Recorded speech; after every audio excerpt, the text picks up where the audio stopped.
कुछ तो गलती कर रहा हूं जॉन, हमारी बात आप तक पहुंच नहीं रही। हमें कठिनाई बूझिए ना, धन की गाइड कर दीजिए please.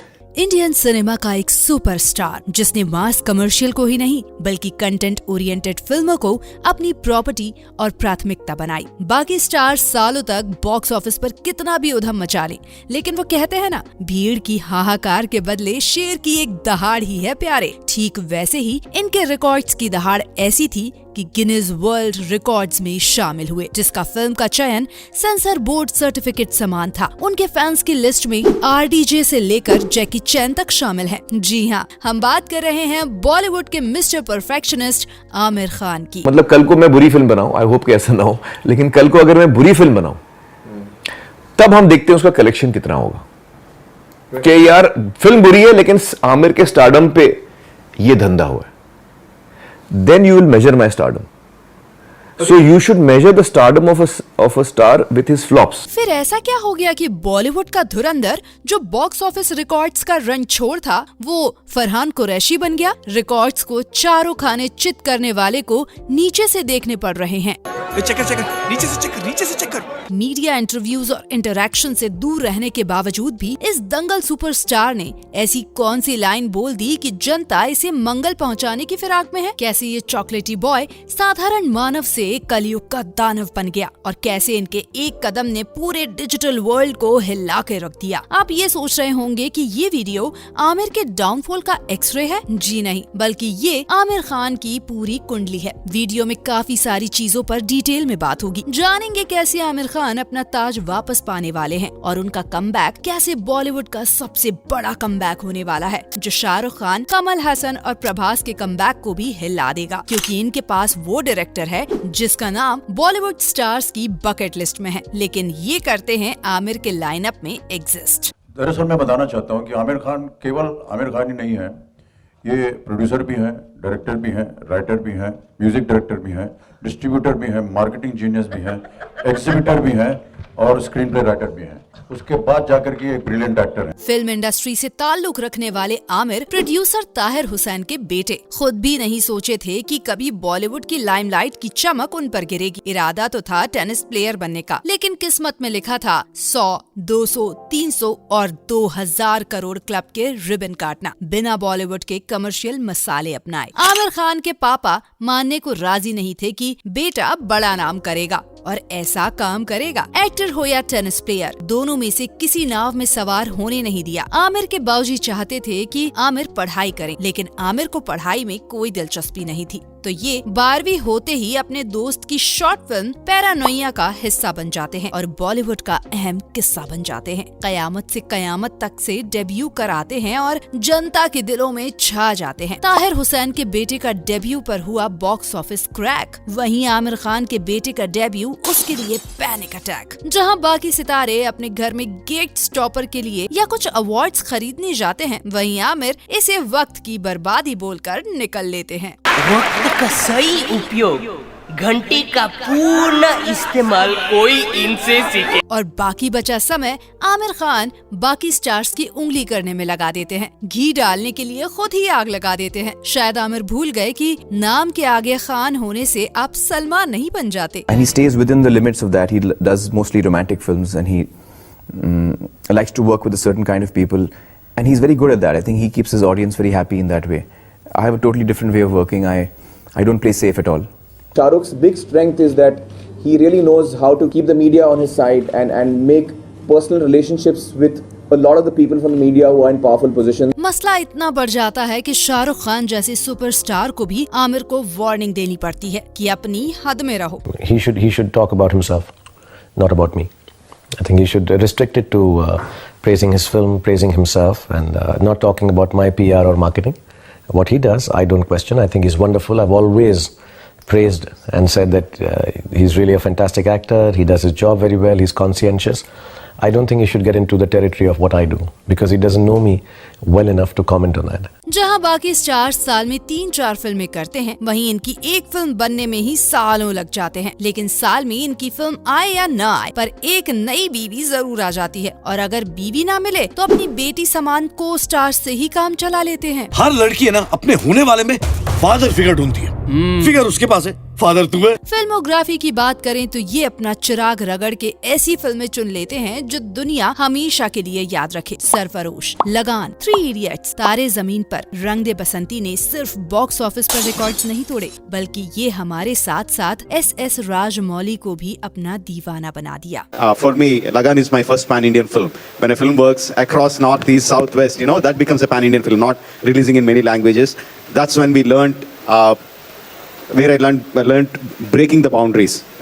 That is where he taught not just me, he taught so many filmmakers that if you have conviction, you go with your story and people will across the country will like your film. लेकिन ये दीवानगी Ambuja cement जैसी मजबूत नहीं थी, इसीलिए आमिर खान की सिर्फ एक स्टेटमेंट से ऐसी टूटी कि आज तक जुड़ नहीं पाई। इनके बयानों को सुन लोग इनके पुतले बनाने लगे जलाने के लिए। इंटॉलरेंट इंडिया कहने पर लोगों ने इनकी ऐसी धुलाई की कि चीख की आवाज सुनकर तो यशराज मुखाटे एक और गाना न बना दे। लोगों ने तो इन्हें देश छोड़ जाने तक के लिए कह दिया। यूनिसेफ को भी इन्हें बाहर का दरवाजा दिखाना पड़ा और स्नैपडील को इनके साथ डील कैंसिल करनी पड़ी। अपनी फिल्म का बॉयकॉट देखते हुए इस माफीनामा खान को वापस सबसे माफी मांगनी पड़ी। अगर मैंने किसी का दिल दुखाया है किसी चीज से तो मुझे उस बात का दुख है और मैं किसी का दिल नहीं दुखाना चाहता हूँ। आमिर खान की फिल्मों की रीच सिर्फ इंडिया तक ही नहीं, इनकी फिल्मों की स्क्रीन इतनी वाइड थी कि ग्रेट वॉल ऑफ चाइना में होने के बावजूद भी चीन वालों को इनकी फिल्में नजर आने लगी। और जहां दंगल ने बॉलीवुड में 384 करोड़ किया था, वहीं चीन में इस फिल्म में 1200 करोड़ की लॉटरी आमिर के नाम की। फिर चीन ने एक ऐसा वायरस स्प्रेड कर दिया जिसने हमारी लाइफ को ऑनलाइन कर दिया और वर्क प्लेस को अपना घर दिया। वायरस के साथ ही कई लोग बोर्डम के भी शिकार हुए, जिसका एंटीडोट बन आई 3 idiots, one upon a time in America. जब ये इंडियन फिल्म वहाँ की सारी अमेरिकन ब्यूटी को पछाड़ते आई टॉप के व्यूअरशिप चार्ट्स में और बनी उस वक्त की दुनिया में सबसे ज्यादा देखी गई फिल्म। 3 इडियट्स को नजर लग गई एक स्मार्ट की जिसने दुनिया को जुरासिक पार्क के चक्कर लगवाए और खुद 3 इडियट्स का फैन बेस पहन लिया और फिल्म देखी, तारीफ की और फिर से देखी और अपनी फिल्म मेकिंग में एक नया चैप्टर खोला इमोशनल स्टोरी टेलिंग का। हम बात कर रहे हैं फिल्म मेकिंग के गॉडफादर स्टीवन स्पीलबर्ग की, जिनको ये फिल्म इतनी पसंद आई कि अपनी top 5 films with which I connect में शामिल कर लिए। आयरन मैन के रूप में दुनिया को इम्प्रेस कर चुके RDJ भी खुद आमिर की लगान से इम्प्रेस्ड थे। बाकी हॉलीवुड स्टार्स जैसे टॉम हैंक्स, जैकी चैन, अर्नोल्ड, सब ने आमिर की इतनी तारीफ की है जितना अभी उनको गालियां पड़ रही हैं। दुनिया की सबसे ज्यादा देखी गई फिल्म देने के बाद ऐसी फिल्म दी जिससे कपल्स के लिए थिएटर एक पिकनिक स्पॉट बन जाए। पायरेट्स ऑफ द कैरिबियन की सस्ती कॉपी ठग्स ऑफ हिंदुस्तान से लोगों को ऐसा ठगा कि बॉक्स ऑफिस की नैया टाइटैनिक बनके ऐसी डूब गई कि आज भी वो बाहर नहीं निकल पा रही। और इसके बाद जैसे यूनिनॉर का सिम मिलना बंद हो गया, वैसे ही आमिर खान को हिट्स। लिटरली इनकी आखिरी कुछ फिल्में ऐसी रही कि आमिर भी गाएं, आए हो मेरी जिंदगी में तुम कबाड़ बनके। आमिर खान अपनी हर फिल्म से पहले एक टेस्ट स्क्रीनिंग रखते हैं और उसमें गिने चुने लोगों को बुलाते हैं जो फिल्म की गलतियां पकड़ सकें ताकि बाद में वो इम्प्रूव हो सके। लेकिन लगता है लाल सिंह चड्ढा के वक्त वो सब कुंभकर्ण की नींद सो चुके थे। ऐसे ही आमिर खान एक रेवोल्यूशनरी स्टेप ले चुके हैं जिसने पूरे डिजिटल वर्ल्ड को हिला के रख दिया है। आज के टाइम पे फिल्म बनने से पहले ही उसके OTT राइट्स बिक जाते हैं। वहीं आमिर खान ने किया एग्जैक्ट इसका ऑपोजिट, अपनी नेक्स्ट फिल्म को OTT राइट्स बेचने से साफ मना कर दिया, क्योंकि अब फिल्म के राइट्स तब तक नहीं बिकेंगे जब तक वो अपना थिएटर रन कंप्लीट ना कर ले। Master stroke. लाल सिंह चड्ढा साल में इतने दिन न होते जितनी बार ये पोस्टपोन हुई थी। पहले तो ये अक्षय कुमार की बच्चन पांडे से क्लैश करने वाली थी, लेकिन तब अक्षय कुमार 7वें आसमान पे थे, तो ये जाकर उनसे रिक्वेस्ट करते हैं कि अपनी फिल्म पोस्टपोन कर लो और भोले भाले अक्षय कुमार कर भी लेते हैं। फिर आ गया कोरोना, फिर ये वापस आए इस बार KGF 2 से अपनी लाल करने, मेरा मतलब क्लैश करने। फिर वहाँ से भी भाग पड़े और उसी अक्षय अक्षय कुमार से क्लैश किए, जिसने इन्हें फ्री रिलीज दी थी। रिलीज क्या, अक्षय एक टाइम पे अपना बेस्ट एक्टर अवार्ड तक आमिर को दे दिए थे गजनी के लिए। And I refuse to be the man that pretends to take this away from him. I'm not going to take it away from him at all. But this time it's Amir, it's from the people and from me.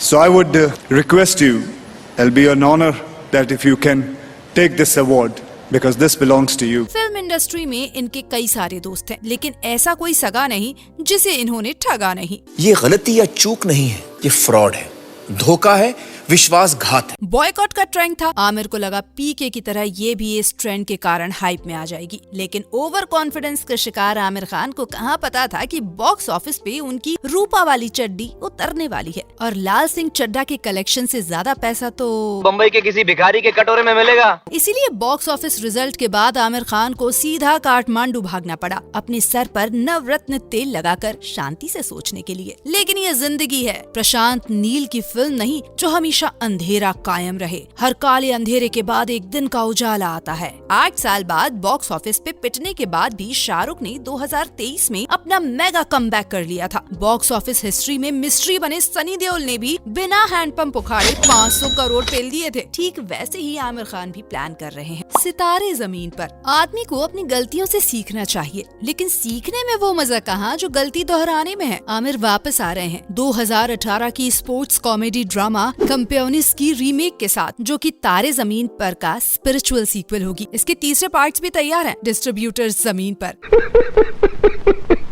मैं ये नहीं कह रही हूँ कि ये film flop होने वाली है, लेकिन आज के टाइम पे जहाँ ऑडियंस टेलीस्कोप लेकर अच्छे से रिसर्च करती है आपके प्रोडक्ट की, तब आप उन्हें वापस वही एक्सपायर माल चिपका रहे हो। और ये बात खुद आमिर खान भी मानते हैं। इसीलिए ये फिल्म सितारे जमीन पर रणबीर और सलमान को चिपका रहे थे और खुद प्रोड्यूसर की कुर्सी गर्म करने की फिराक में थे। लेकिन रणबीर ने इनके रंग को बसंती नहीं दी और अपने अंदर का जग्गा जासूस कर एनिमल वाली दहाड़ मार के इनकी राजनीति समझकर निकल गए। और सलमान भाई तैयार होने की जगह बड़े ही वीर गति से इस फिल्म को किक मार के निकल लिए। आमिर खान साहब का कहना है, जितना तारे जमीन पर ने रुलाया था उतना ही सितारे जमीन पर हंसाएगी। बाकी इस फिल्म के बारे में आपकी क्या राय है? क्या आज के डिजिटल वर्ल्ड में जियो 5G नेट के साथ फिल्में टेलीग्राम पे सांस लेते ही डाउनलोड हो जाती हैं, वहाँ ये रीमेक चल पाएगी? सितारे जमीन पर आते ही इनका लगेज उठाने कूली आने वाला है। 29 साल पहले जो इन दोनों ने साथ में आतंक मचाया था, जिसे आमिर खान अपने करियर की सबसे बड़ी गलती मानते हैं, उसको सुधारने वापस आ रहे हैं। तमिल इंडस्ट्री के भगवान रजनीकांत साहब के साथ उनके फिल्म कूली में एक छोटा सा लेकिन इम्पैक्टफुल रोल करते दिखेंगे। पहले तो ये रोल बॉलीवुड के किंग खान को ऑफर हुआ था, लेकिन जैसे इनकी झोली से ये गिरा, आमिर खान ने उठा लिया और इसी के साथ आमिर खान शुरू कर रहे हैं अपने करियर को रीशेप करने की। और इसके बाद ये लोकेश का साथ और हाथ यही नहीं छोड़ने वाले हैं। 10 फिल्मों में अपना करियर निपटाने की फिराक में बैठे लोकेश अब उसमें से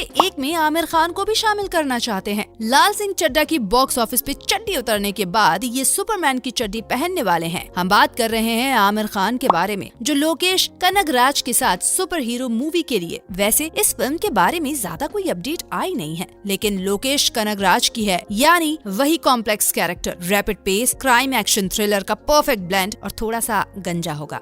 अभी मजा आएगा ना भिड़ो। बॉलीवुड डायरेक्टर्स से बैक टू बैक सूर्यवंशम वाली खीर खाने के बाद अब आमिर खान सीधा KGF की खुदाई में लगे हुए हैं। किमरादा के भाई प्रशांत नील की NTR 31 में भी उन्हें विलन का रोल ऑफर हुआ था, लेकिन जितना वक्त आमिर खान सोचने में लेते हैं उतना तो शूटिंग में भी नहीं लगता। फिलहाल आमिर खान को बॉक्स ऑफिस पे संतोष तो नहीं मिल रहा, लेकिन अपने प्रोडक्शन हाउस में राजकुमार मिल गया। लाहौर 1947 जिसे डायरेक्ट कर रहे हैं राजकुमार संतोषी, फिल्म में गुलाम और गदर बनते हुए दिखेंगे। मेरा मतलब मुख्य भूमिका में सनी देओल के साथ साथ आमिर खान भी इसमें कैमियो अपीयरेंस करते नजर आएंगे। आमिर को अब वापस अपना मुंडन करवा के आना पड़ेगा। ये आज के समय का सबसे बड़ा ट्रेंड है। ये करते ही तुम्हारी फिल्म रॉकेट की स्पीड पकड़ के थिएटर में ऐसा लैंड करेगी कि पूरा प्लेनेट कलेक्शन से भर जाएगा। तुझे का। आमिर खान ने जिंदगी में कभी फ्रेंचाइजी फिल्में नहीं की। गजनी की कहानी जो पार्ट 1 में ही खत्म हो गई थी, अब उसको एक्सपैंड करने पड़ रही है एक कमबैक के लिए। अब पूरी स्क्रिप्ट संजय सिंघानिया की बॉडी पे ही लिख दो। आप सबको पता है गजनी तमिल फिल्म गजनी का ऑफिशियल रीमेक थी और जो खुद क्रिस्टोफर नोलन की मेमेंटो का एडेप्शन है। लेकिन बॉलीवुड की गजनी में काफी सारे चेंजेस किए गए थे। आमिर खान ने जैसे साउथ की गजनी में हीरो का नाम था गजनी और विलन डबल रोल में था,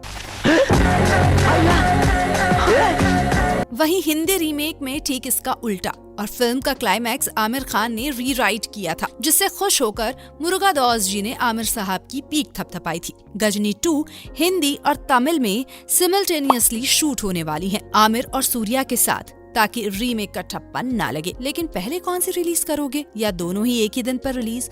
कौन सी ज्यादा कमाई करती है? ये फिल्म से ज्यादा इंटरेस्टिंग होगा, राइट? ऐसे ही और भी फिल्मों के लिए मिस्टर परफेक्शनिस्ट की बात चल रही है, जिसमें शामिल है राजकुमार संतोषी की ताजा ब्रांड न्यू रोम कॉम 4 दिन की जिंदगी। और सुर्खियों में वापस आ चुकी है किशोर कुमार की बायोपिक, जिसे डायरेक्ट करने वाले हैं अनुराग बसु। बाकी आमिर खान का पूरा फोकस अब साउथ इंडियन डायरेक्टर्स की मास कमर्शियल स्क्रिप्ट्स पर है, क्योंकि वही फिलहाल सुपर हिट। बाकी ऐसे और अमेजिंग कंटेंट के लिए चैनल को सब्सक्राइब करो। मिलते हैं आपसे अगले वीडियो में, तब तक के लिए हर हर महादेव।